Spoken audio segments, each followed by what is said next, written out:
रात का 1 बज चुका था। बाहर सन्नाटा था, लेकिन आरव और मानव के कमरे में सच्चाई की चिंगारी जल रही थी। अब तक जितना वो जान पाया था, वो सिर्फ बर्फ का एक सिरा था। असली आग तो परछाइयों के पीछे छिपी थी। डॉक्टर वेदांत चौधरी।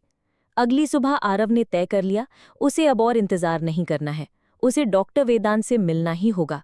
वो व्यक्ति जो उसके पिता के सबसे पुराने मित्र थे और अब दस्तावेज कह रहे थे कि वही घोटाले का हिस्सा थे।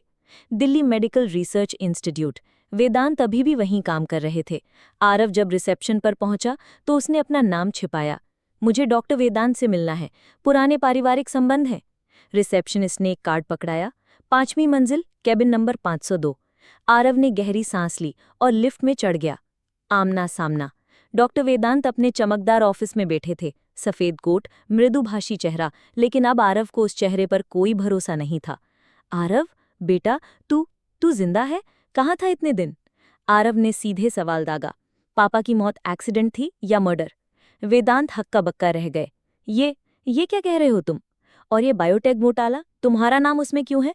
आरव ने प्रिंटेड पेज उनकी ओर फेंका।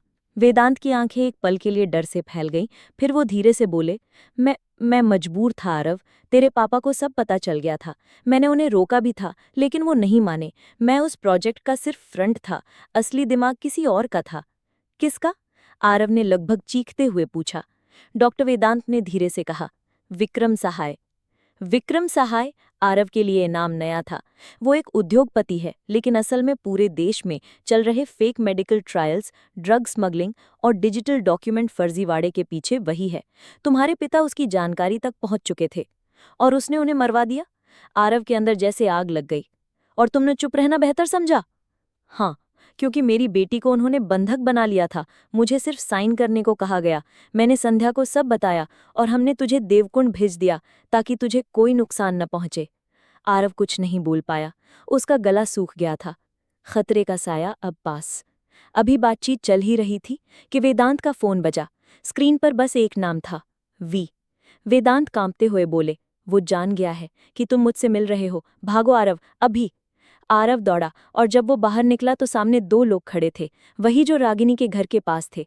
पीछा फिर से शुरू हुआ।